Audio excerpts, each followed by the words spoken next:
So welcome everyone. And the topic of our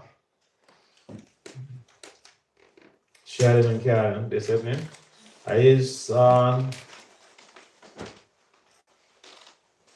the purifying effects of Kirtan. Is that correct? So Kirtan basically is an Asian therapy for modern man. Because when we understand Kirtan, it is not something of the 21st century, but way back, right from the beginning of the cosmic creation. And for those of us who are in the Hare Krishna movement, which was founded by Lord Chaitanya Mahaprabhu over 500 years ago, Lord Chaitanya founded this movement on the basis of coming together to chant, to glorify the holy names of Krishna. That's Kirtan.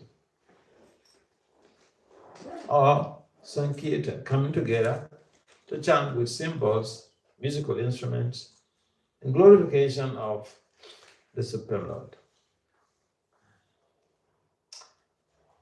This is done a Dharma tradition. It predates the advent of even Lord Chaitanya Mahaprabhu. And Lord Chaitanya, inaugurated the Sankirtan movement, which has Kirtan as is a pivotal force. So yes, we come together with the understanding that Kirtan purifies the heart. What's the proof? What's the proof? We change consciousness or desires. Consciousness, our desires change from bad to worse. Oh, you're aware of. Depends. Change in what way? A consciousness change, there is transformation. Positive change, there is a positive change. Because change can be of any format. Even atomic bomb created a change. But that was a destructive change. So change is a big thing. Change is a big thing in academia. I come from a background of management and decisions. And when we studied change, it was like a whole semester on change. PhD program, whole semester on change. So, when we initiate the idea of participating in Kirtan, we have initiated the change. But it's a positive change, a positive spiritual change. And it has a purifying effect. What is the difference between a purified consciousness and a pathological consciousness? A pathological consciousness is full of sinful, criminal desires. So carries a gun to go kill somebody. In America, it's very common. If you offend somebody,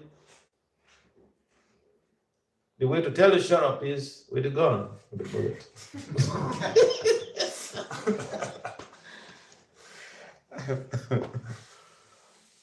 Like if somebody, say a man goes to have an affair with another woman, the way to be angry, to show the anger, is to carry a gun and shoot the husband on the head. They don't care whether they are children or not children. So this is a typical case of pathological consciousness, polluted consciousness. A pure consciousness has no thought of crime, no thought of sinful activities, no sinful desire, no criminal desire. That's the difference. Fundamentally, that's the difference between purified consciousness and polluted consciousness. So there are lots of proofs that Kirtan purifies the heart, purifies the consciousness. Because in the 19th century, there were some scientists who came together to conduct a research in Washington, D.C. Washington, D.C. is a whole a district where we also have the headquarters of the United States, Washington, D.C. So, before they gathered people who were engaged in Kirtanians, to come together to chant for a particular number of days consecutively. So before they started the Kirtan, they checked with the crime diary of Columbia District, of the District of Columbia. I mean, it's like before you started the Kirtan here, you check with the crime diary of this district. This district, not this street. The whole district. So they checked the crime diary and then they had it recorded. The crime wave, the rate. And so they started this Kirtan for a number of days. And at the end of it, they checked also the crime diary of Columbia District. And they found that during the period when the Kirtan was going on, the crime rate plummeted tremendously. The crime rate went down. It means people were not nursing criminal intentions, sinful desires were not there. It is not that the criminals were there participating in the Kirtan. No.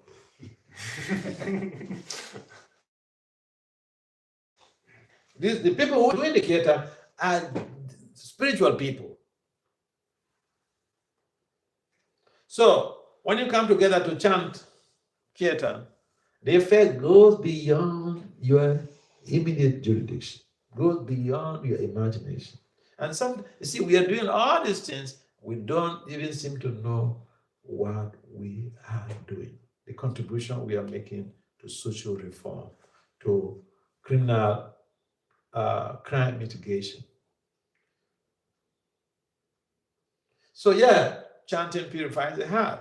One of the symptoms is that the person who hears the chanting, who just has an effect, the vibration of the chanting, he or she may not even be conspicuously present during the Kirtan. It impacts with them. That is the power of the mantra you're chanting. But this is not difficult to understand. When Prabhupada came to New York, and he started his evening Kirtans and Bhagavad Gita classes, some of the people who came to meet Prabhupada, who came to his Kirtans, they were bohemians, potheads, hippies, sex maniacs. Most of them, just by being around and hearing the Kirtan, they turn to sadhus. From hippie to sadhu life. From hippie to paramahamsas. So some of the Goswamis you find in a movement, that was their background. Not all of them. But it just shows how purifying this mantra is. The chanting. And see, Lord Chaitanya, sometimes people say, oh, this is your religion. No. The chanting is not a religion, it's a science. You know how? Lord Chaitanya founded this movement on the basis of science. Because Lord Chaitanya is the chief scientist. And he founded this Sankirtan movement, this chanting, coming together to chant the holy names of the Lord on the basis of science. It's a model in science we call synergy. Synergy means when two or more people come together to engage in a particular act, the result is always greater than individuals performing that same activity and bringing the results of those individuals together. You could go to Google Scholar, Google synergy, Synergy, is a management model. That is what Fortune 500 companies use in creating positive change in their productivities and performances. Team spirit. Synergy is the pivot of team spirit. When people come together, the result or the productivity is always higher. The performance is pure. And because people get reinforcement from each other when they perform in the art. So this is why Lord Chaitanya wanted us to come together to do this Sankirtan, this Kirtan. It's not just for fun. It's of scientific orientation. And the chanting in itself, there is so much of information, science-based evidence that the chanting is purifying. Because, for instance, the chanting helps to purify the mind and the senses, the emotions, so much so that if someone is having stress, anxiety, or even depressive feelings, these are situations that could be measured. You can measure the length and breadth of stress, but you can measure the stress level of an individual medically by assessing their cortisol levels. The biologists, they know this. The medical doctors, they know this. So experiments have been conducted with people who have stress, anxiety, and depression.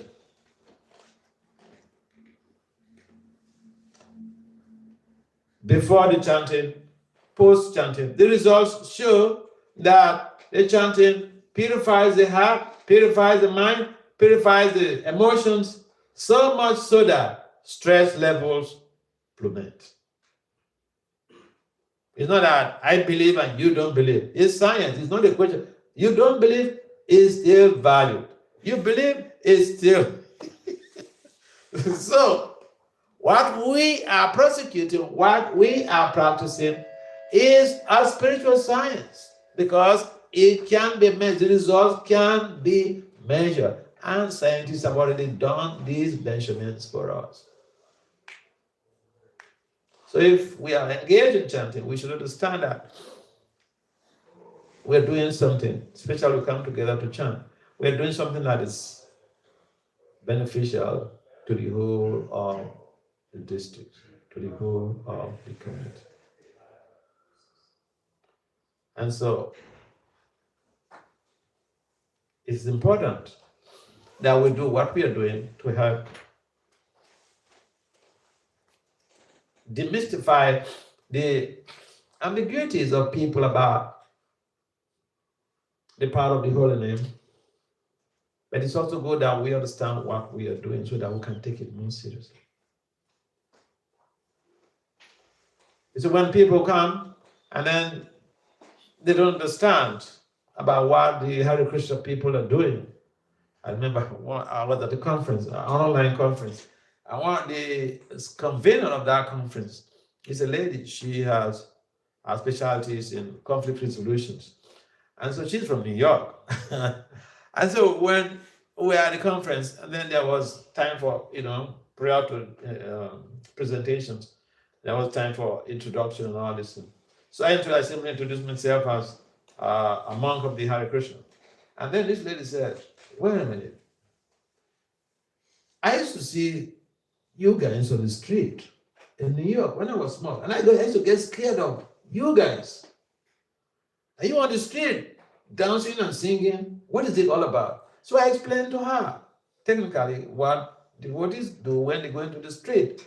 That they're going to the street to be able to diffuse negative energies that are causing people some sort of mental health challenges and all this stuff. And you know what her response? And she said, but I'm not seeing you guys on the street again. Why? Now she realized these people, they are not just singing and dancing, they are helping society purify the environment. So sometimes people don't know what we are doing. And also we don't have scientific explanations or explications about what we're doing. And you talk to some people and they say, don't talk to me, I have my own religion. This is not a religion. Prabhupada would sometimes say, the Hare Krishna movement is a science. So the very founding father of this movement, Lord Chaitanya Mahaprabhu, and who is more of a scientist than God? And Krishna is a combination of Radha and Krishna. I mean, Lord Chaitanya is a combination of Radha and Krishna. The Supreme Lord would appear taking the role of a devotee. And so he presented. And Kirtan, let's be clear. It is not an exclusive functionality of the International Society for Krishna Consciousness. Let's make it clear. So that we don't say, oh, we are the scientists. We are the people who are changing the world. Not only the Hare Krishna people. Kirtan is a universal principle. Right from prior to the advent of Lord Jesus, and even Lord Jesus taught his disciples different type of prayers. Those are part of it. When you sing the Hail Mary, that is Kirtan itself. It has purifying effect. And so, yes, we are doing such an amazing service to transform humanity. But let's not undermine other people, because Kirtan is a universal principle. Even people who are supposedly not in the major religions, they are engaged in some Kirtan. And you see some people, they may not be part of your movement, but they are more ethical than some of us. I met one lady, a professor. She was the dean of faculty of social science at the University, New York State University. And she's a Jewish lady. She's her PhD is in psychology. And she told me her story. When I made my presentation, she got attracted to my stuff. So she came to me and started telling me all of her story, family and everything else. And she told me in her house, she has everything. CNN, every damn thing you can think of. A high-profile personality in New York has, white lady, she has. Her husband is not a professor. She has 2 kids. But she said, nobody watches television traditional way that Americans do. Well, each room, one television for the children and everybody else. She said, no way. Because she's a psychologist and she knows the effect of the tube on consciousness. She said she has some particular programs, specific educational programs that she is selected and the whole house, the whole family watches those programs and the news. I thought, wow, this is what some of our devotees are struggling with. And we can see this lady on the street and say, Jewish people, they are commies. We are the Kirtanis. We are doing. No, we should not minimize people. So, Lord Chaitanya has done so much for us. We should do something to pay back. Prabhupada has done so much for us. We should be appreciative. And the way we can appreciate is to come together like this to do the Kirtan, to help purify the environment, purify our hearts, and change the world. To at least put off World War III. Okay, any comments or questions? We have about 10 minutes for questions. So, yes, Bolo.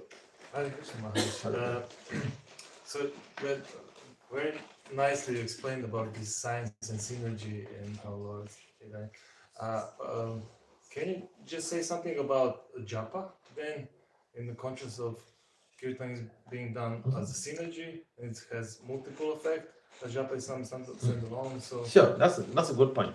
Now, the Kirtan is our job.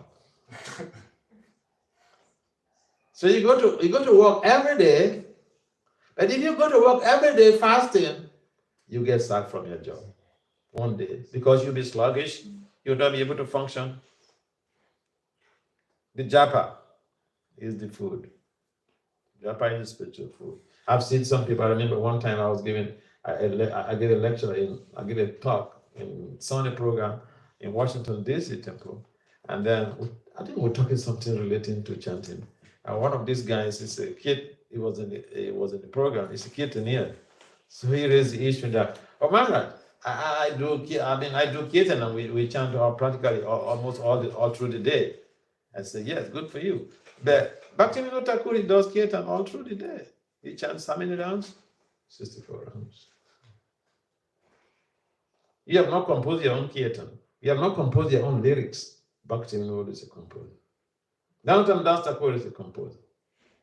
They don't make complaint that because I do Kirtan and so no japa. You know why? You know the problem with that is that you go down the drain. You purchase sex indiscriminately. I know people in our movement, good Kirtanians, they took other people's wife. I know.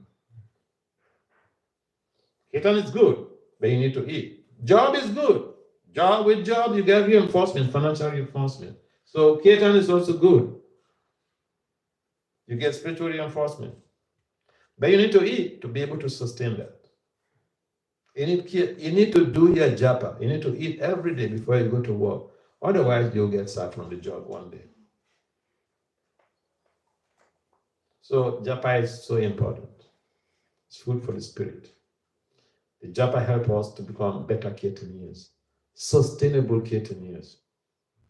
Japa promotes sustainable Kirtanians. It's a quote. Any other 5 more minutes? Any other question? Yes, please. Can we say that Kirtan is a form of meditation? Sure. The Kirtan is a form of meditation in the sense that when the person who is leading is reciting the mantra, the audience should listen. And then when the chorusers start reciting, they should also hear what they are reciting. The Prabhupada said we should recite the 32 syllables very distinctly. Ha, Re, Krishna, Ra, Ma. When we recite the 32 syllables audibly to our hearing, it has greater effect. Because sometimes people do the chanting and they chant 14 syllables or 15 syllables or 13 syllables. And then they complain, I've been chanting for 40 years and up to now, I still get so much trouble in my mind. No. I practice my own chanting, recording my own chanting and listening to it whether I hear the 32 syllables. But to be sure. Yeah. Otherwise, the presumption is that we are chanting and then we go about complaining that we're not getting the desired result. It's a simple process. But you know what? Simple exams can make the students fail. Simple. The test, the questions are simple. It's so easy for the students to fail. Because they will rush and then pass the paper, finished. They pass the paper to the invigilator. And by the time they leave the exam hall, they're reflecting what they have written, what they passed out. And then they realize they made some mistake. Oh, I made a mistake here. Then they contemplate it. Then they realize, oh, I made a mistake here. So simple questions, they have to be treated with caution. The process is simple. We have to do it meticulously. And there are 10 offenses to be avoided in the japa. So meditation made simple in this Kali Yoga. We don't need to go to the forest. You don't need to leave your job. You don't need to leave your career. And if you follow this process and prosecute it very much according to what is prescribed in the Vedic literature, you will have strength to be able to follow even the four good principles. And then you have the zeal to perform some service. And if you are performing some service, following the four good principles, doing your chanting every day, it doesn't matter. Prabhupada will take you home back to God. You don't need to become a Swami to go back to God. No. So Prabhupada, okay. Okay. Done.